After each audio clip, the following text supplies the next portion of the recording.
Baik, nuklir magnetic resonance. Jadi, pada prinsipnya analisis NMR itu sekali lagi adalah menentukan struktur senyawa organik, khususnya karbon dan hidrogen. Yang dimana konsep dalam menganalisis ini ada 3 aspek ya yang dianalisis ya untuk bisa menentukan struktur senyawa organik secara utuh. Yang pertama itu adalah jenis inti, adik-adik sekalian ini. Jenis inti. Inti itu adalah suatu atom ya yang memiliki proton ya dan neutron. Nah, kemudian inti ini yang dapat dianalisis oleh alat NMR itu adalah syaratnya harus memiliki momen spin sudut itu tidak sama dengan 0 ya. Ini tidak sama dengan 0 ya. Kalau adik-adik masih ingat ya, bilangan kuantum azimut itu kan ada namanya M, kemudian ada L, ada S ya kan? MLS ya. Kemudian ada N ya kan? Nah, jadi semua bilangan-bilangan kuantum azimut ini ya yang sangat berperan itu adalah di sini nilai S, di sini adalah nilai spin. Nah, nilai spin ini ada namanya momentum sudut yang kita simbolkan dengan huruf I besar. Nilai I besar itu bisa setengah atau min setengah. Nah, kalau semisalkan keduanya ini saling meniadakan, ada plus setengah dan minus setengah, maka ini nilainya adalah 0. Sehingga kalau ada unsur yang memiliki nilai momen sudutnya adalah 0, maka tidak bisa dianalisis dengan NMR ya, seperti itu adik-adik sekalian. Nah, sekali lagi ada 3 aspek yang dinilai atau yang dianalisis dalam NMR. Yang pertama itu jenis inti. Jenis inti ini adalah sekali lagi dia harus memiliki momen sudut itu tidak sama dengan 0. Artinya dia harus aktif pada NMR yang dimana nilai I-nya itu adalah setengah atau minus setengah, tapi umumnya adalah plus setengah. Yang dimana di sini adalah ada hidrogen, ada karbon 13 ya.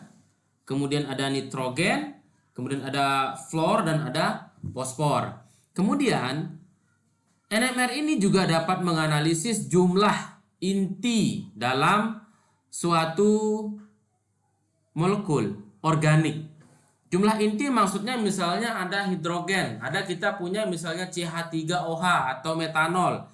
Maka jumlah atom hidrogen yang dapat muncul di dalam suatu peak ya, suatu peak NMR itu akan muncul jumlahnya adalah 4 ya.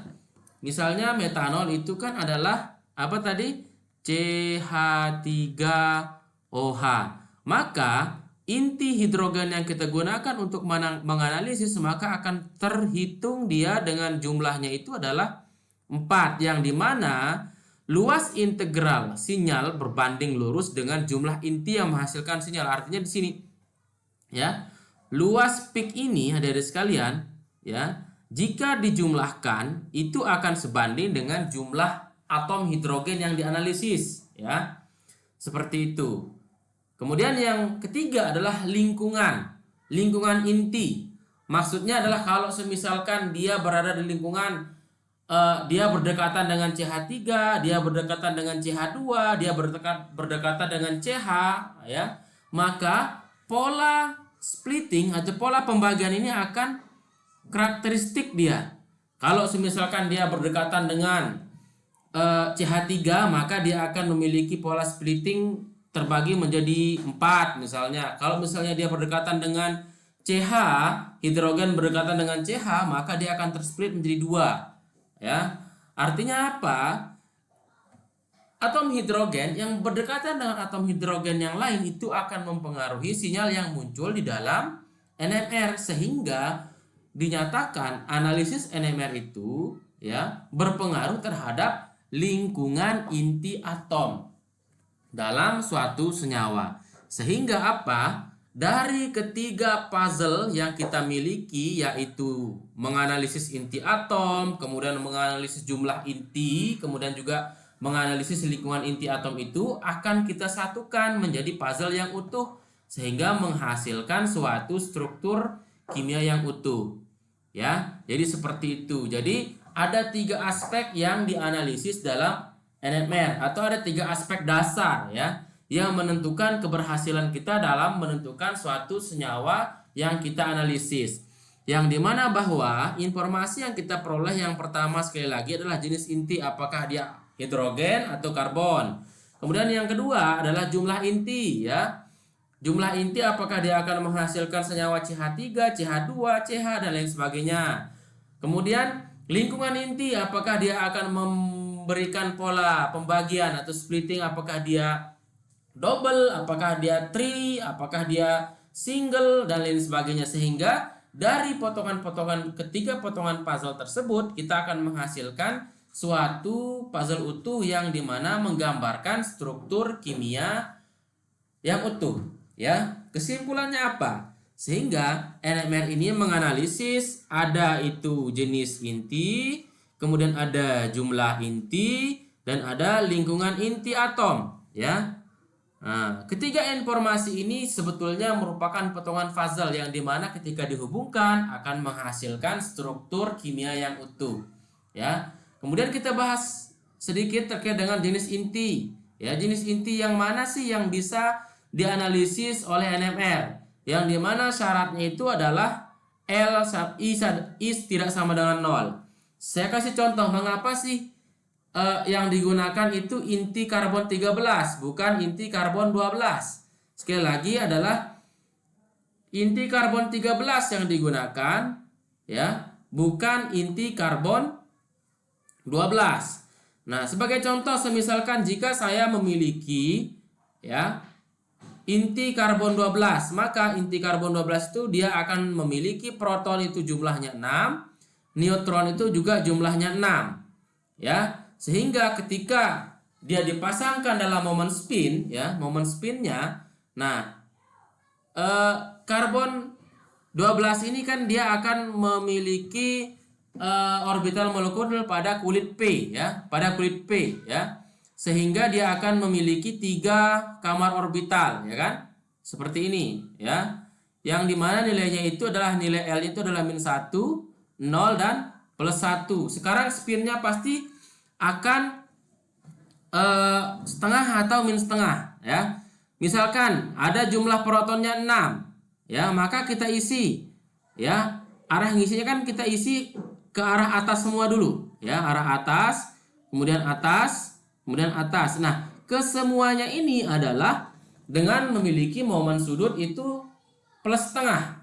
Ini udah 3, sekarang 3 lagi ya, jumlahnya genap, maka ada bawah ya, ke bawah, ke bawah. Nah, kesemuanya ini kan dia saling meniadakan, yang dimana +setengah dengan -setengah, sehingga apa? Momen sudutnya ini adalah 0 ya. Begitupun juga dengan jumlah proton ya, maka nilainya itu adalah 0, sehingga I ini adalah 0 dan ini tidak aktif dalam NMR. Itulah alasan mengapa di dalam menganalisis inti atom itu tidak menggunakan inti karbon 12. Justru yang digunakan adalah inti karbon 13. Artinya jika nomor masanya itu ganjil, maka besar kemungkinannya itu dia akan memiliki momen sudut atau I tidak sama dengan 0 ya. Karena momen sudutnya tidak sama dengan 0, maka dapat terjadi transisi adik-adik sekalian. Antara -setengah dengan +setengah ini, dia yang akan menghasilkan medan magnet sehingga dapatlah dianalisis. Kesimpulannya apa? Jika C12 memiliki L sama dengan 0 karena Z-nya dan N-nya genap, proton dan neutronnya itu dia genap. Sehingga apa? Semua spin-spinnya, apa yang dimaksud dengan spin ini? Ya, arah putaran sudut ini namanya spin. Apakah dia +setengah atau -setengah? Ya, Semua spin-spin itu dia berpasangan. Karena dia berpasangan, maka spin totalnya adalah 0. Plus setengah dengan minus setengah. Kalau dijumlahkan ya jadinya 0. Sehingga apa? Tidak memiliki momen magnet. Tidak memiliki momen magnet inti.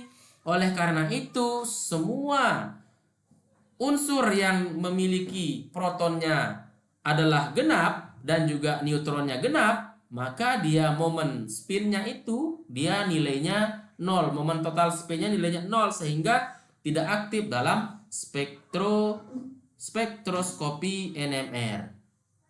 Sejauh ini paham ya adik-adik ya? Sekali lagi, itulah alasannya mengapa atom karbon C12 tidak dijadikan sebagai inti untuk analisis NMR.